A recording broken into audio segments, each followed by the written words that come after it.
Harley makes a statement, whether it's sitting by the curb or going down the road. There's no other motorcycle like it. Life is definitely different on a Harley. It's the Ferrari of bikes. Very good things happen on a Harley Davidson. Had for me for 15 years.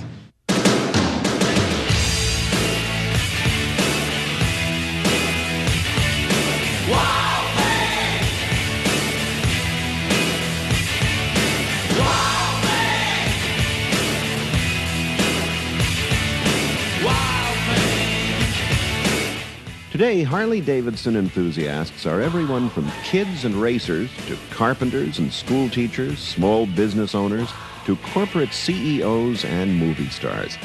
Motorcycles and Harleys have come a long way. I think I love you.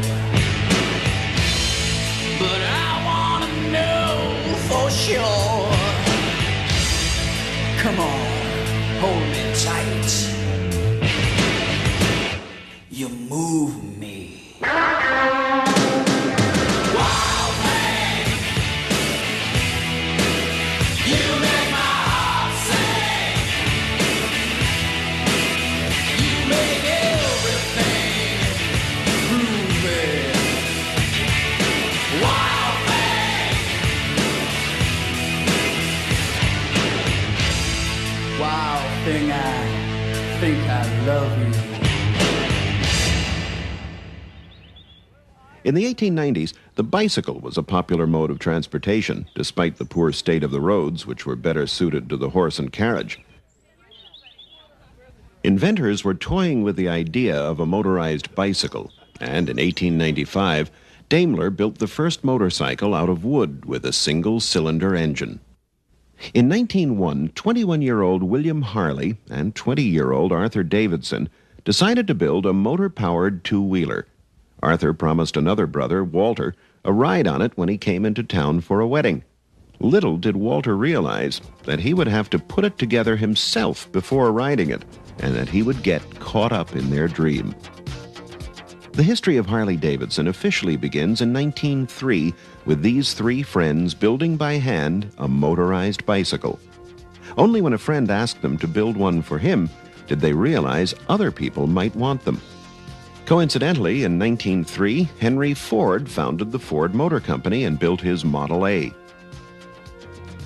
In 1904, working in their spare time, the three friends built three identical black cycles with de Dion-type single-cylinder engines similar to this 1906 version.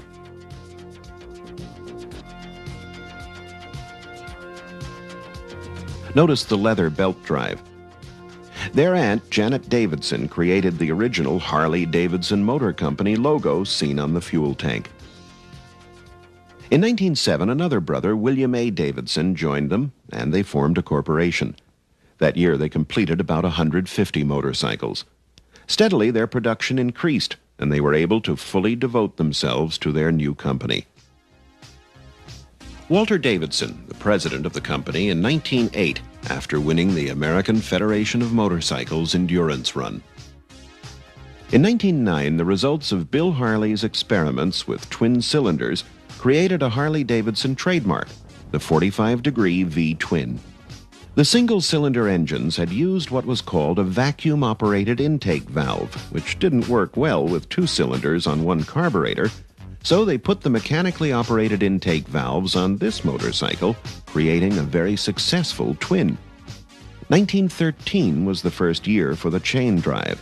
It had two chains because it still had bicycle pedals to pedal and start it. The brake operated by reversing the bicycle pedals.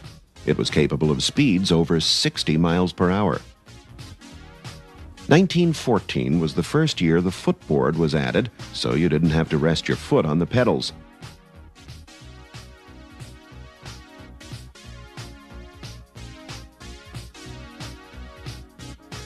The handle on the gas tank is a gear shift used to operate a two-speed transmission located in the back axle. It was only used for this 1 year. They were nicknamed Silent Gray Fellows because they were all painted gray up until 1918 and ran quietly for their time, unlike today's Harleys.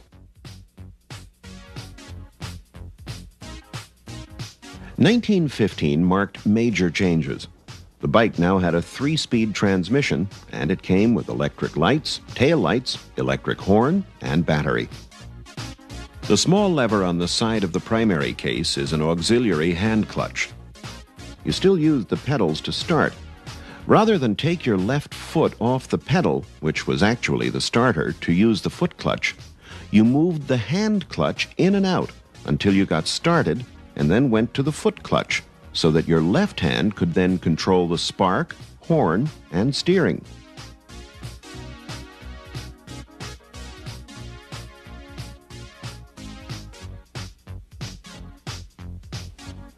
This 1915 motorcycle proudly stands in the window of the Dudley Perkins Harley-Davidson dealership in San Francisco. Founded in 1914, it's one of the oldest family-run dealerships in the world.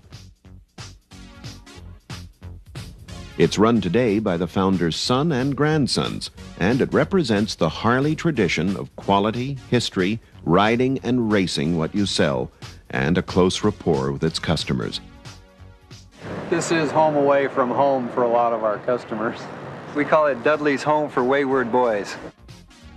In 1929, Gordon, Walter, and Alan Davidson visit the dealership on their 8,000-mile ride around the country. My father lived, breathed, and ate Harley-Davidson all of his life. Dudley Sr. was originally a board track racer, but when he got married, his wife forbade that kind of competition because it was so dangerous. So he took up hill climbing because it's a straight line uphill and it's very hard to kill yourself that way. And he then went on to become a champion hill climber in the United States for years, right up until the war. Between 1914 and 1921, Harley-Davidson assembled a top-notch racing team dubbed the Wrecking Crew, whose successes changed Harley's reputation from slow and reliable to invincible. In 1921, Otto Walker averaged 104 miles per hour on a Harley-Davidson. A Chicago club rally in 1912, people checking out each other's bikes just like today. From its beginnings, the motorcycle, and Harley in particular, inspired the kind of affection and dedication that spawned clubs and even uniforms, not unlike the way it is today with hog chapters all over the world. A girl like that.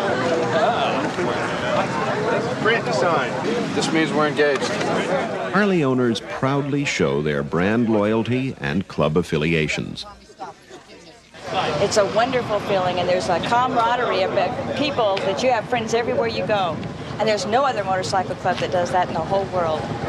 And Harleys are just Harleys. And what do you do? I'm a librarian.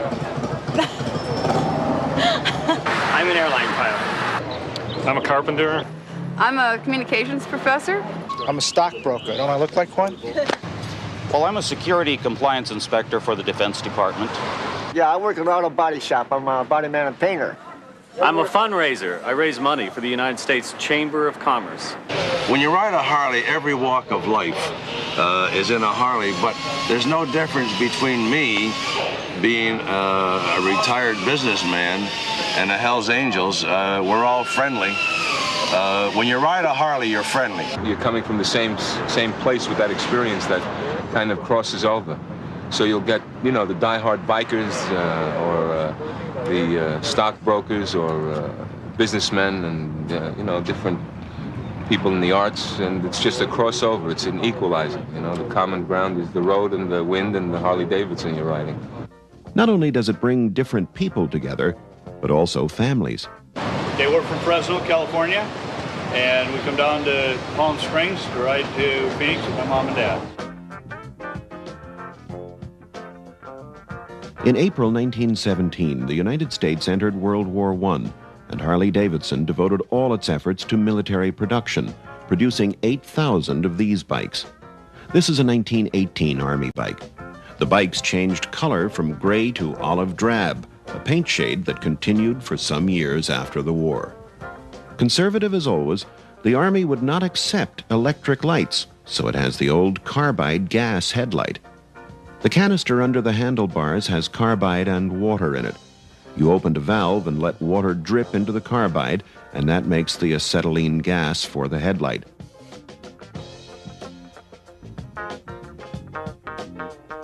William S. Harley checks out the performance of one of these Army bikes. Corporal Roy Holtz, riding a Harley, was the first American to enter Germany, November 11, 1918. After World War I, the new bikes, such as this 1919, were radically different. This is a horizontal two-cylinder. The back cylinder tended to overheat. That could have easily been cured, but you couldn't cure the attitude of the Harley-Davidson customers, who were just as ornery then as now. If you make what we want, we'll buy it. So because it didn't sound or look like a Harley, they didn't buy it. After trying it for 3 years, Harley-Davidson stopped making it. This 1923 is one of the JD models, which were introduced in 1921. The JD was a solid, simple engine, one valve up, one valve down, and it lasted for 9 years on the 74 cubic inch big engines. This bike was specially painted black for a police department.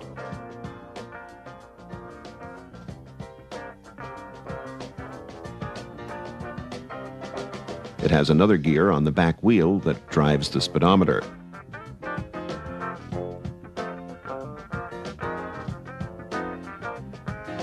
This is the foot clutch, the backup hand lever, and the shifter lever. By 1921, there were Harley-Davidson dealers in 67 countries and catalogs printed in 7 foreign languages. In 1924, nearly half of the 13,942 machines built were exported. This is a 1926 BA 21 cubic inch sports single. It was available with either a side valve Model B or overhead valve Model BA engine. It marks the first appearance of the teardrop gas tank. It had a foot-operated brake assembly, foot clutch and footboard, battery box, and the shifter relay linkage.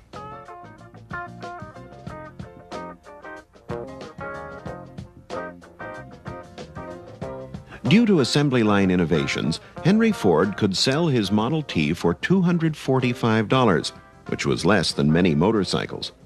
This, combined with the devastating stock market crash of 1929, temporarily hurt sales. But Harley-Davidson had aggressively and successfully gone after law enforcement contracts all over the country, and so were less affected and still managed to make a profit. These lucky officers of the West Virginia State Police are outfitted with Harleys. These are Royal Canadian Mounties.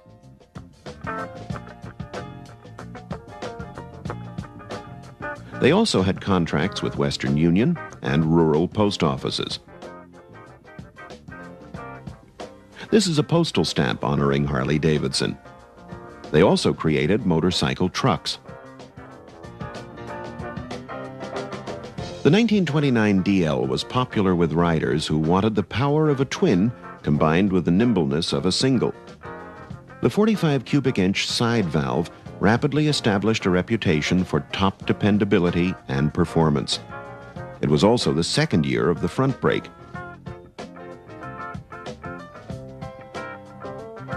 A 3-speed here sitting in neutral. Dual headlights. It no longer looks like a bicycle. The 1932 VL 74 cubic inch produced 28 horsepower capable of going 90 miles per hour. It had balloon tires, knockout axles, a lower seating position, crossover brake mechanism, an air filter that looks more like a hairdryer,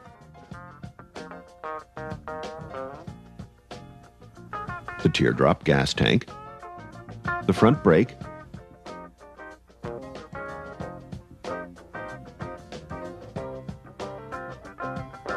a flat horn mounted on a toolbox, and enclosed light. Ironically, in the mid-30s, Harley-Davidson licensed to a Japanese consortium the blueprints of then-current Harley-Davidson models. This accounts for the similarity between many of the Japanese bikes and Harley. But they are far from the same thing, as Harley owners enthusiastically report.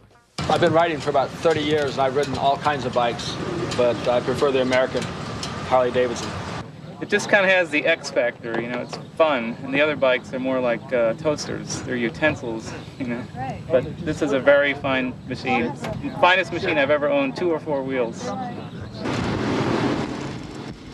We asked a number of owners, what does it feel like when you ride your Harley? Probably the way a Plains Indian felt, heading across the plains with no one to stop him. You feel like an outlaw, like a cowboy. Feels like you own the world. You're free, you own the world, nobody bothers you. I feel very free when I ride my bike. Ecstasy. Very comfortable. Hope to be doing it till we're 90. Why Harley? It's all there is. It's the best there is, you know. Just go for a ride, Yeah. 1 block in low gear, Low gear, and you'll be and sold. you'll do anything. Oh, like you're floating on a cloud, like you died and gone to heaven.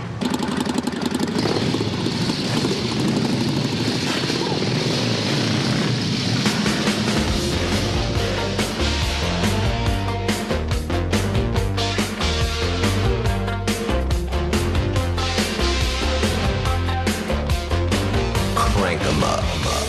Well, I got a machine, white and chrome, and it's clean. It'll go on its own anywhere's its home. Rev her up, let her go, like it fast, hit it slow.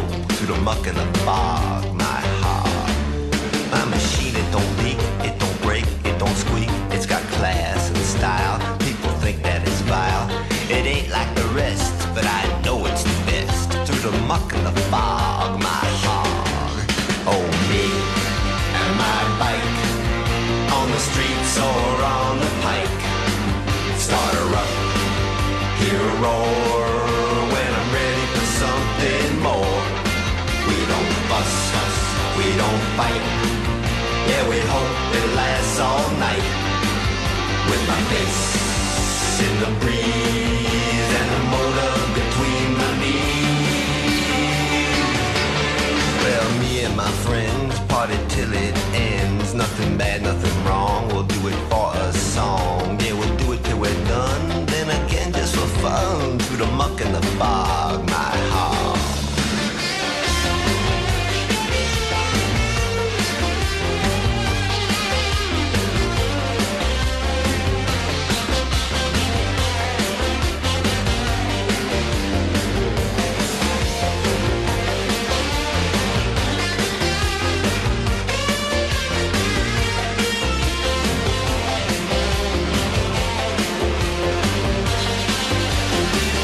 Oh, me and my bike, on the streets or on the pike. Start her up, hear her roar, when I'm ready for something more. We don't fuss, we don't fight, yeah, we hope it lasts all night. With my face in the breeze and a motor between my knees. Well, I know I ain't square. I've been here, I've been there. Now I'm free in my mind. Nothing's dragging behind. Nothing's dragging behind. When I'm in the wind, well, I'll get anything. Through the muck and the fog, my heart. Oh, me and my bike, on the streets or on the pike. Start her up, hear her roar, when I'm ready for something more. We don't fuss. This is a 1936 ULH. It has an 80 cubic inch high compression flathead V-twin engine. This is still the largest available engine. It was the last year with the total loss oiling system. The 37 had an oil pump. It has the Art Deco Eagle tank logo. The speedometer is mounted on the tank, and we follow the cable down to an enclosed gear.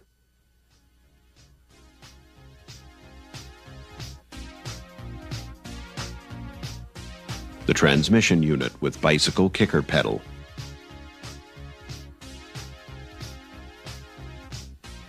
The rear brake pedal. The ride control friction dampener, which changed the tension on the front end for a softer or harder ride. As the Depression eased, production increased, and in 1937, sales reached over 11,000. This is a 1938 WLD 45 cubic inch, highest compression sports solo V-twin. Externally mounted distributor. Foot brake and footboard. Fishtail exhaust. The drive chain is on the opposite side to the 74, but the same side as the Sportster. Sprung seat. Deco tank. Speedometer mounted on a tank dash.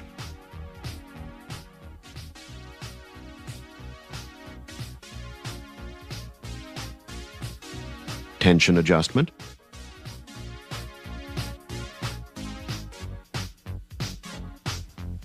Front fender light.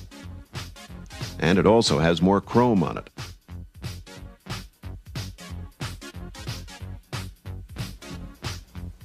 This beautifully restored 1938 motorcycle is at the Bartels Harley-Davidson dealership in Los Angeles, California.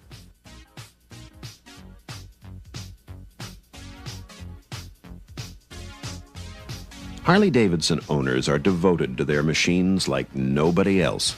Any given Saturday, they'll stop by their local dealership, and any Sunday the weather's nice, they'll be out riding. Not because they have to get somewhere, but for the pleasure of the ride. They've got the fever.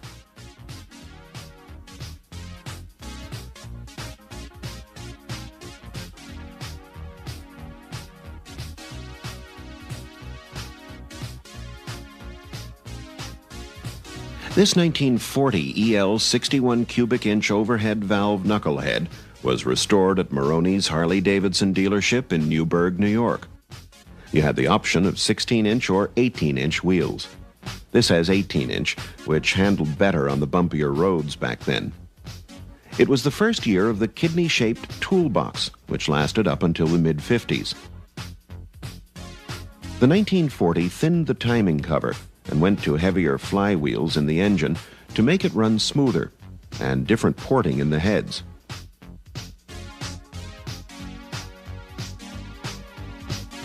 (1940) was the only year for the small round air cleaner which had been an option in the late 30s. It was the first year for the metal tank emblem, and the only year without sergeant's stripes, which ran front to back on the tank.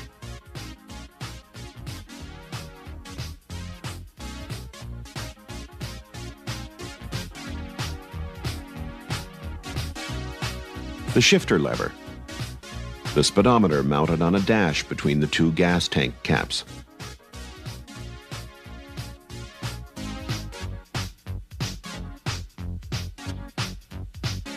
This was the first year for the oval running boards, which were standard until 1965. Notice the Harley-Davidson Motor Company badge emblem on the oil tank. Harley-Davidson's engine design and performance from the knucklehead on created state-of-the-art machines due to input given by famous racer Joe Petralli.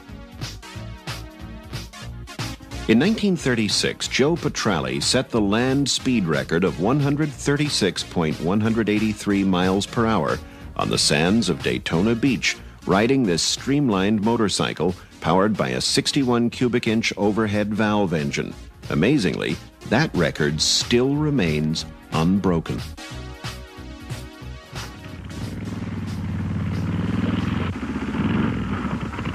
In the 1930s, the Whispering Shadow was a popular serial. In this episode, the hero, on a Harley, races as fast as he can to warn his friends of an ambush. His friends think he's a robber until they see it's him. Pull up there! Don't shoot it, Jack!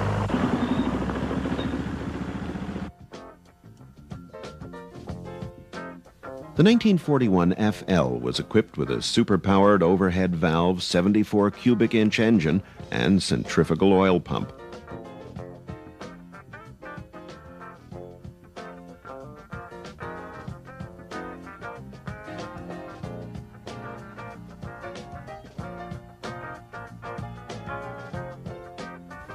The adjustment for the Springer tension is below rather than above the Springer. Double loop straight leg frame.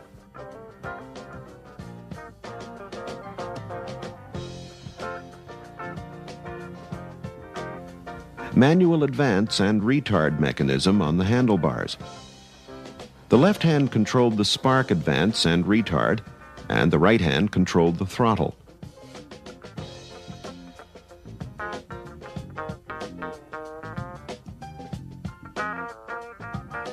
This tank has the metal stripes running front to back of the gas tank. This was the first year that the front brake lever was made of aluminum. The speedometer face changed from white to black and silver, which remained standard until 1948.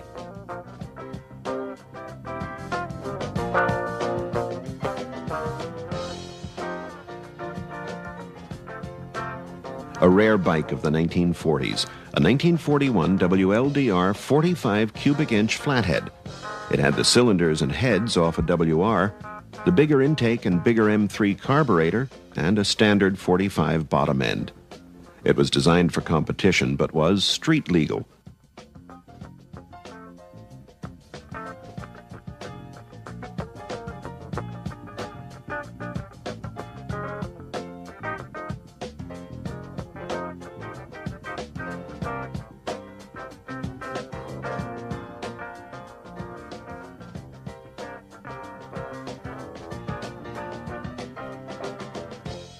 Looking at the heads, it almost looks like a 74 or 80 cubic inch flathead.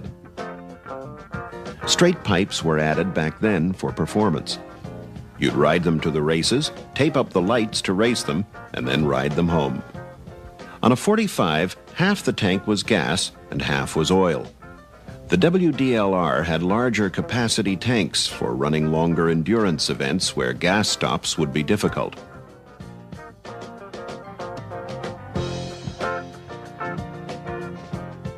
This bike illustrates Harley-Davidson's design philosophy. You can see how similar today's Heritage looks to this earlier classic. Survey cars had begun in 1932 and were made up until 1974. This is a handbook for a 1966 Survey car. This is a 1941 Survey car.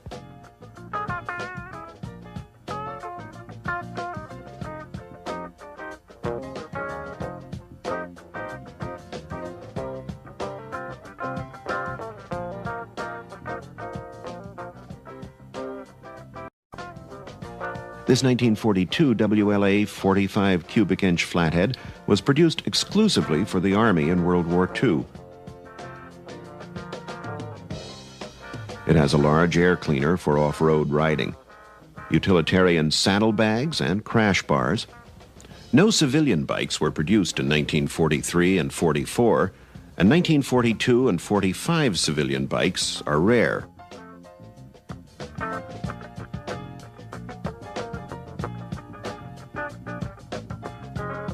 Splash guards for the shins, munitions box, headlight, blackout light, siren, and an optional windshield. On the other side of the light, a Thompson submachine gun scabbard.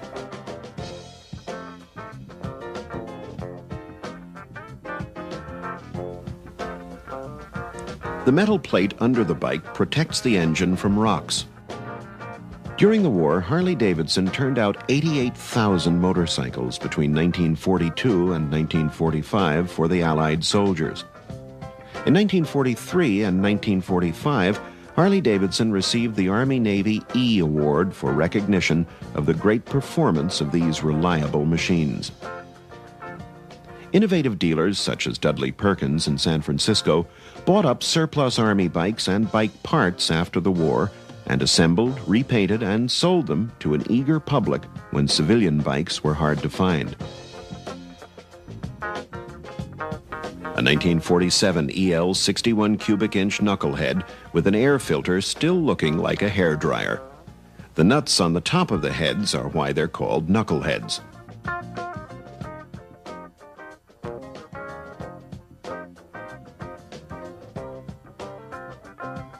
The speedometer mounted on a dash, balloon tires with 16-inch rims,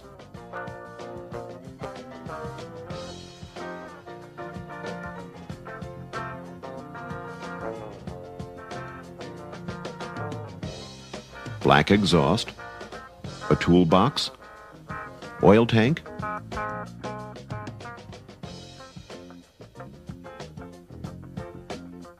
The bottom chrome knob is a covered key switch.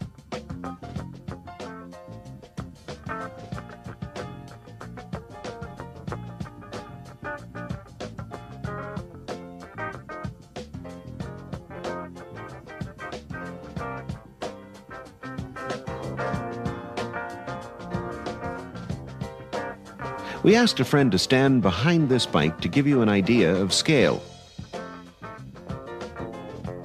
It has a horn mounted on the side next to the chain. It has a sprung seat and rigid rear. The 1948 125cc single-cylinder lightweight, dubbed the Hummer, was introduced for those riders who wanted something smaller and less expensive than a V-twin.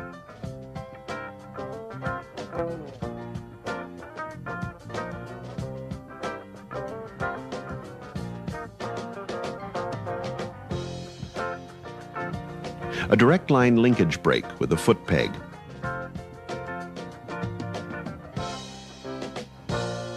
It has a modern foot shift similar to today's.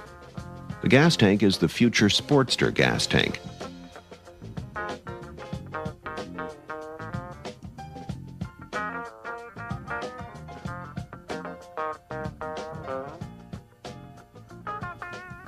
Throughout Harley-Davidson's history, there has been a special bond between Harley owners.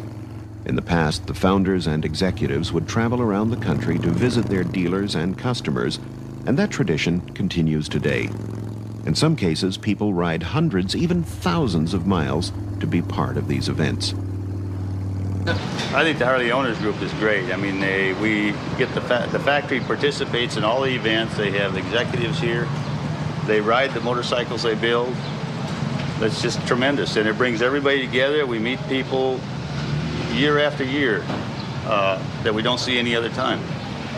I can't sleep at night before a run because, it's excitement. We're going to Sturgis in August. They're going to Sturgis. Right. The last time you saw us, we were in San Francisco. We came down. It's taken us 2 days to get here in Palm Springs. The main reason, of course, is Willie G's going to be here from Milwaukee, and let's face it, he's kind of a tradition, and we wouldn't miss riding with Willie G onto Phoenix. There's supposed to be, 20,000 bikes in Phoenix, and, God, we'll be a part of them. Oh, I can hardly wait. And so we've had a good time. Tomorrow morning, 6 o'clock. We asked the founder's grandson, Willie G. Davidson, about his earliest recollections. My father coming home on all sorts of interesting vehicles, some experimental, and that was always the most exciting part of my day when I was a little guy. And I'd hear that thing come around the corner, and I'd jump up and down and bang on the window, and couldn't wait to get out in the garage to see what he came home on. And there was always a motorcycle in our garage, and I guess I had the fever early, and I remember those days well. I think an important part of the mystique is our heritage. I think if we had ever forgotten where we'd been, and if these things had drastically changed and we had totally lost our identity, people, I think, wouldn't relate, nor would the vehicles be that recognizable. And I recall reading somewhere where they said if you put the word motorcycle in Webster's next to it, you would have like a heritage. And that says a lot to me. The identity is there, and it's because it's somewhat historic. This 1949 FL 74 cubic inch panhead is stylistically closely related to a 1990 Heritage. It has smoothed out fenders and the Hydroglide front end introduced in 1949 with hydraulically controlled telescopic forks on the big twins.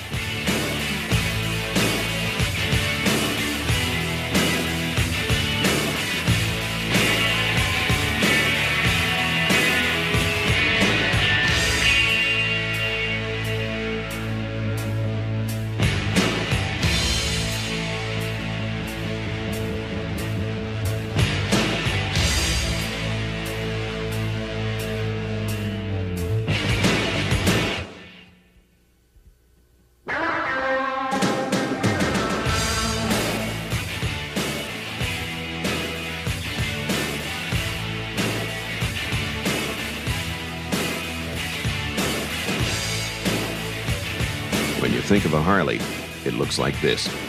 It could well be the illustration next to the word motorcycle in the dictionary that Willie G spoke of.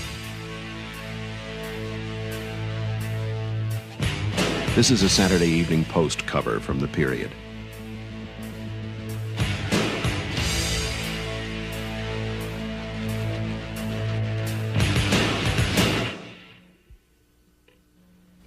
Here's another 1949 FL Panhead. Proof of the Panhead's reliability and sound design is how many are still on the road.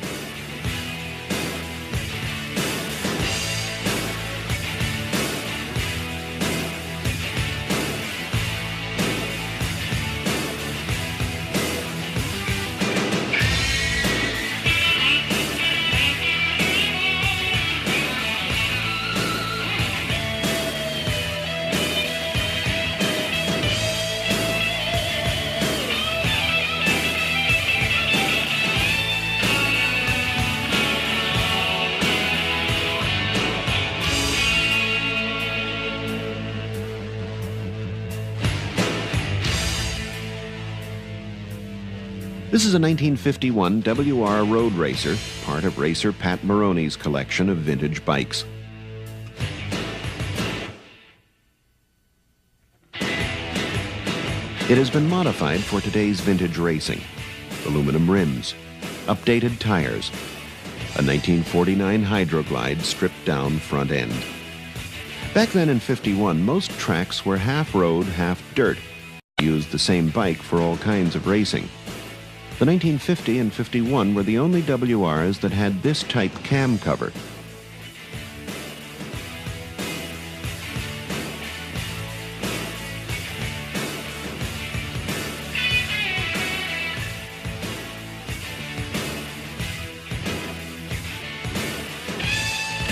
It has a 3-speed tank shift foot clutch. We asked owner-rider Pat Maroney what it's like to ride. It's a blast to ride. We also asked Pat how long he'd been racing. Since I was 16, probably 15 years. I started out vintage racing Harleys, basically because I love Harleys and I loved racing. And right now, the Harley was, I thought, the most competitive. This 1952K with a 750cc engine was the forerunner to the Sportster.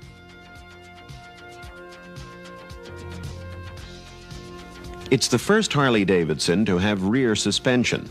The 74 Big Twins didn't get shocks until the Duo Glide in 1958. It has a foot shifter, folding up foot pegs, and lower brake position, while other bikes still had a rigid rear and tank shifter.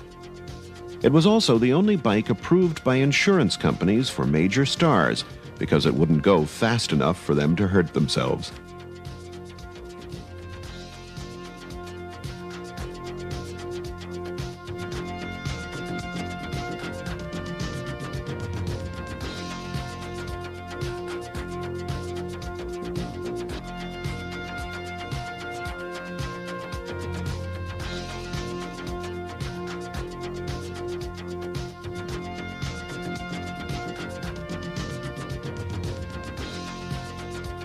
This is an article in Harley-Davidson's magazine, The Enthusiast. Harley-Davidson first published The Enthusiast in 1916. It's America's longest continuously published motorcycle magazine. Another article in the 1956 issue announcing some of that year's motorcycle models. So 57 tank emblem was one of the first things I ever did for the company. It was circular, and it had an offset Harley-Davidson in it. That was before I was working for the company. I came on board officially in 1963.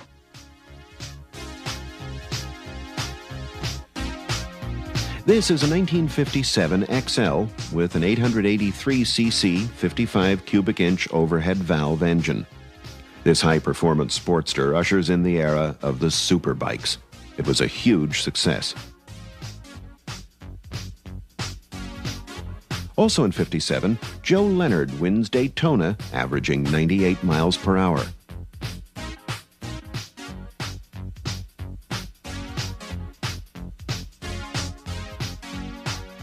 I bought my first Harley in 1934. It was in 1927, and then in 1958, I bought the one that is in back of us, and that's the green and white Duo Glide. And that was my pride and joy. I kept that one for 19 years. And then the one thing I'd like to emphasize about Harley, when I sold that, after 19 years, I got $400 more than I'd paid for it new.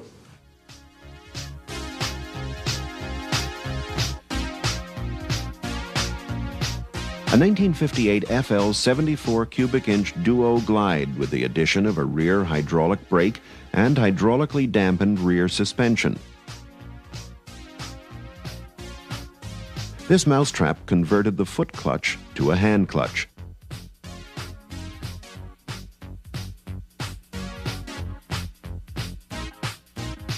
This was one of the hi-fi colors that was available.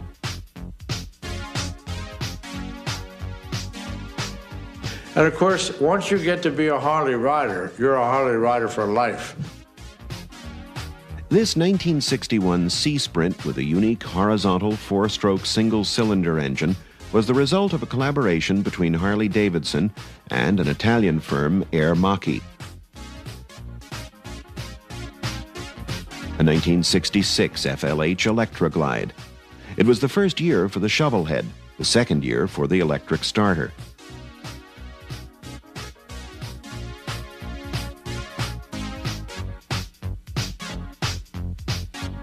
It retained the beautiful old-style dashboard and fender tips and some of the panhead trim. Also the mousetrap clutch mechanism.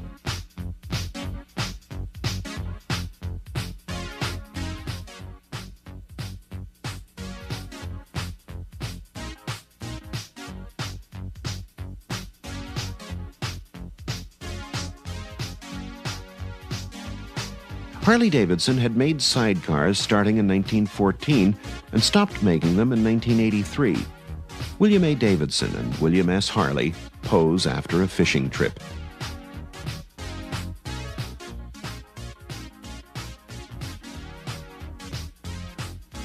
A 1967 FLH with sidecar. This was the last year of the steel sidecar. The next year they were made of fiberglass.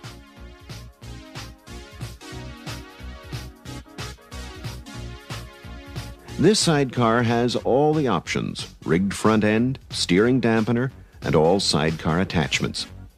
This bike has 4,000 original miles and original paint.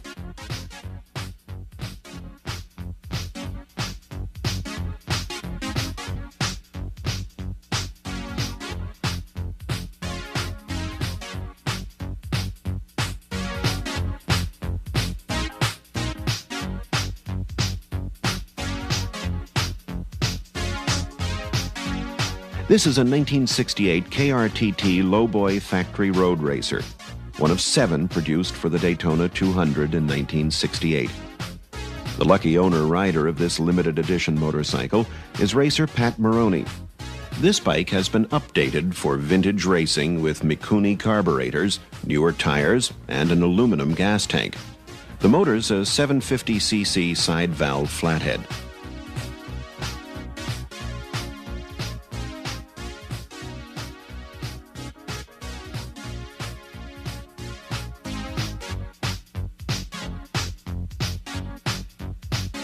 It was clocked at 150 miles per hour in 1968 with Roger Riemann in Daytona time trials. A bike like this won Daytona in 1968 and 69 with rider Cal Rayburn. Well, I started road racing 2 years ago. I used to be a professional motocross racer and got too old for motocross, so I figured I'd start road racing. And the first year I started road racing, I ended up 3rd in the country.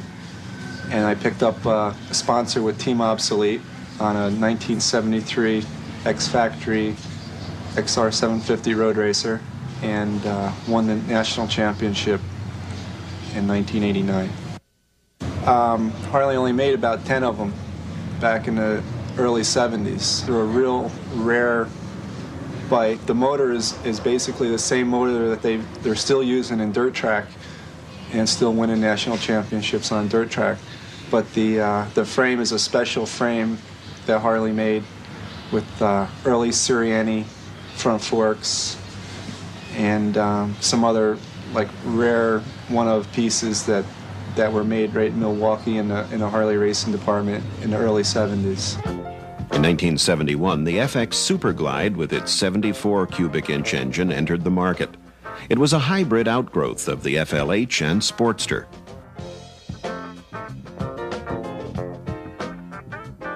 This 1976 MX250 was Harley-Davidson's answer to the motocross threat. They only made them for a couple of years. They were Italian-produced and assembled in Pennsylvania.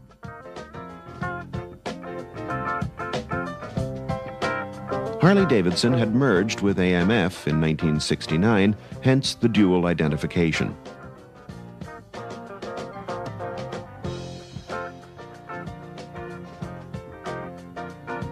A 1977 XLCR Cafe Racer. They were produced for 2 years. It was a bike ahead of its time. It's all original except for the air cleaner.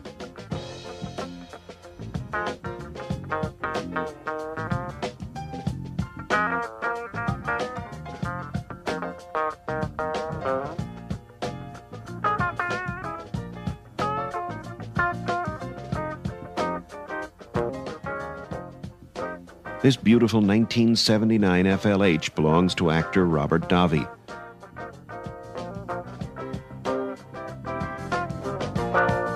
It has a shovelhead 1340cc engine.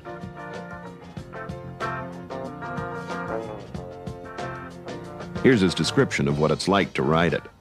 I feel like Geronimo on the open plains, or, it has that, it's an individual feeling I guess each rider has there, no matter how depressed or how heavy duty your day has been, you get on one of these and you just think about riding.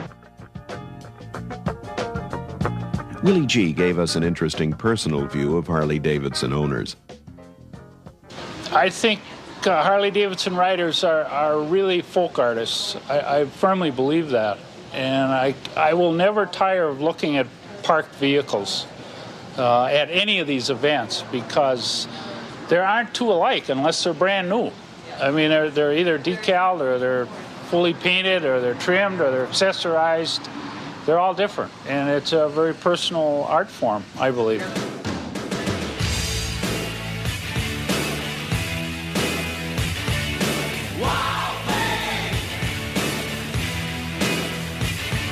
There's very few Harleys that are exactly alike, because everybody is able to personalize them, and because the personality is reflected through the bike, I can sometimes be riding on the freeway and even see in the opposite lane somebody coming along. I won't see their face, but I'll see the paint job on the bike and I'll know who's riding, which is what makes the difference between Harleys and other bikes as well.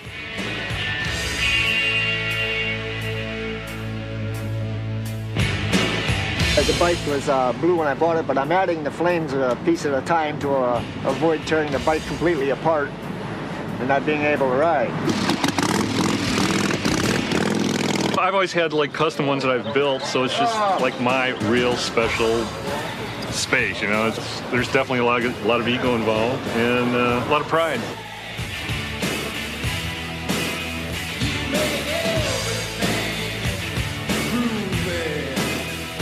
These are some of the special editions of the 1980s.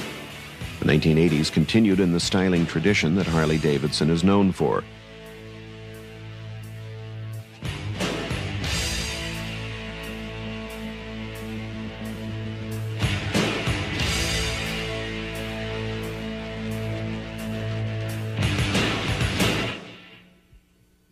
In 1981, a group of Harley-Davidson executives bought back the company, and the merger with AMF ended.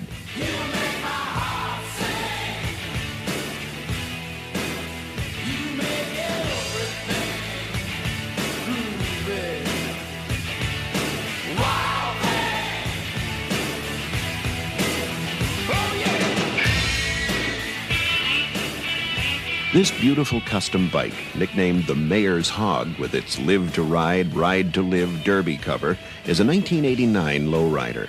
It has a custom paint job and custom seat. I think everybody's Harley is done to their own likeness. And I guess it's just the personalized touch that you put into it. You know, like it says the mare's hog and the color of it. This is a 1990 FXRP police special, not available to the public. It is exempt from all emission standards and can reach about 130 miles per hour. Harley-Davidson continues the tradition of outfitting police departments. These officers of the NYPD ride Harleys.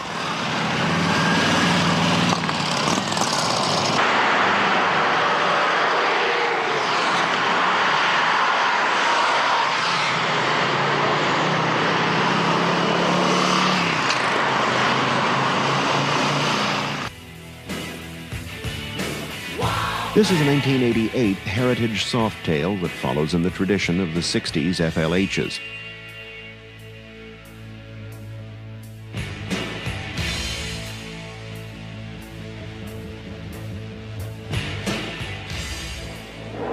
Like it's a personalized feeling. It's what you put into it. It's part of you.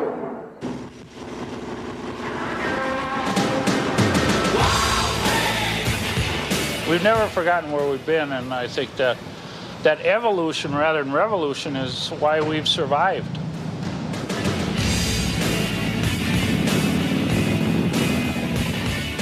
It is clear that Harley-Davidson has created more than a motorcycle. It has created a lifestyle. Not the lifestyle portrayed by Hollywood grade B biker movies, but one based on a love and exhilaration for the open road, freedom, that sound only Harleys make, and the feel of two wheels over four.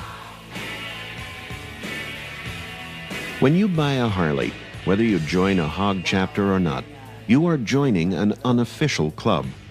In this group, it doesn't matter if you're a rock or movie star, a housewife or a carpenter, a stockbroker or a mechanic, a corporate CEO or a small business owner, young or old. In this club, everyone is equal. What matters is the shared feeling for Harley and the road. Riding on their bikes, they all look the same, but underneath their leathers and jeans, there is no one type. As Willie G. Davidson told us, Harley owners are true American folk artists. And true to that idea, they have created not only their own bikes, but their own style. Harley is more than a motorcycle. It's a state of mind. But I wanna know for sure.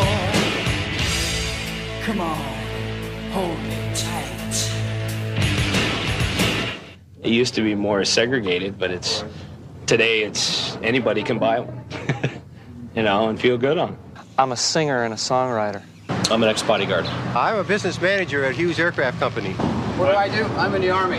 And what do you do? I'm an engineer with Ford Aerospace. We fly satellites for the Air Force. You wouldn't believe me if I told you, but I am. I'm a registered nurse. I work in the emergency department of one of the local hospitals. I'm in materials procurement. I'm a construction inspector for Los Angeles County. I'm an attorney. I'm a builder.